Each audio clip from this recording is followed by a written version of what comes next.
আমার পুরনো আর্ট খাতার একটা পুরনো পেইন্টিং এর অর্ডার এসেছে। এই চায়ের কাপটার অর্ডার এসেছিল, যেটা আমি নিয়েও নিয়েছিলাম, কিন্তু হঠাৎ আমার কাছে মনে হলো এটা বেশি পুরনো লাগছে। যদিও আমি সেই হিসেবে খুব কম দামেই তাদেরকে দিয়ে দিচ্ছি, তাও আমার মনে হচ্ছে যে একটা নতুন করেই ক্রিয়েট করে দেই। যদি ক্লায়েন্টের নতুনটা পছন্দ হয় তাহলে নতুনটাই দিয়ে দিব, আর যদি পুরনোটাই পছন্দ হয় তাহলে পুরনোটাই দিয়ে দিব। এটাই ভাবছিলাম আমি। তো আমি তাই সেটাতে পেইন্টিং করতে গিয়েছিলাম। তো আমি ছোট একটা স্কেচ করেছি, যেটা আমার কাছে ভালো লাগছিল না, তাই আমি এখন বড় করে সেই স্কেচটাই করব, আর তারপর আমি ক্লায়েন্টের কাছে পাঠাবো দেখার জন্য যে তার পছন্দ হয়েছে কিনা। এই পেইন্টিংটা যাবে জল রঙে। বেশিরভাগ আমার কাছে অ্যাক্রিলিক কালারের এই অর্ডার আসে, জল রঙের তেমন একটা বেশি অর্ডার আসে না। তবে অনেক কিন্তু জল রং প্রেমী আছে, যারা জল রং অনেক বেশি পছন্দ করে। তেমনই কোনো একজনের হয়তো এই অর্ডারটা। তো তোমরা এক জায়গা থেকে দেখবে যে হঠাৎ কালারফুল হয়ে গেছে, মানে আমি আবার ক্যামেরা অন করতে ভুলে গেছি, এই জন্য আমি এটা টিউটোরিয়াল হিসেবে আর দিলাম না। কিন্তু তোমরা যারা চাও টিউটোরিয়াল হিসেবে, তারা কিন্তু এইভাবেই বুঝতে পারবে যদি একটু পজ করে করে আঁকার চেষ্টা করো। ভিডিওটা আর একটু শর্ট বানাইলে ভালো হতো, কারণ তোমরা লং ভিডিও তো দেখো না।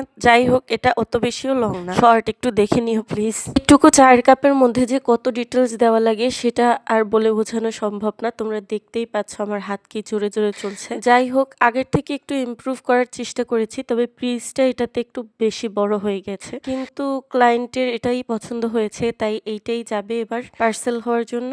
আমি ছবি দিয়েছিলাম এইটা জানার জন্য যে এই দুটোর মধ্যে কোনটা বেশি ভালো লাগছে। তোমরা বলেছো যে দুইটাই ভালো লাগতেছে, তাই আমি ক্লায়েন্টকেও দুইটার ছবি দিয়ে জিজ্ঞাসা করেছিলাম সে কোনটা নিবে। তো এটা নিতে রাজি হয়েছে, তাই এখন এইটাই যাবে। তোমরা যদি জল রঙের এই ধরনের পেইন্টিং অথবা অ্যাক্রিলিক রঙের কোনো সিনারি পেইন্টিং অথবা ফেসলেস পোর্ট্রেট এইসব কিনতে চাও, আমাকে ডাইরেক্ট মেসেজ দিতে পারো। আর এই হচ্ছে আমার ফাইনাল লুক। তোমাদের কাছে কেমন লাগছে অবশ্যই আমাকে জানাবে। আমার কাছে তো মোটামুটি ভালোই লাগছে। একটা আপু আমাকে বলেছিল যে আমার ভিডিও ব্যাকগ্রাউন্ড যেন সাদা রাখি, তাই এই সাদা কাজটা করলাম। কেমন লাগলো জানাবে। আর এই ফাইনাল লুকটা তোমাদের কাছে কেমন লাগলো সেটাও জানাবে। আগেরটা ভালো ছিল নাকি এইটা ভালো ছিল, নাকি আগেরটাতেই আমি কোনো সুন্দর কিছু করে ফেলেছিলাম, তাও জানাবে।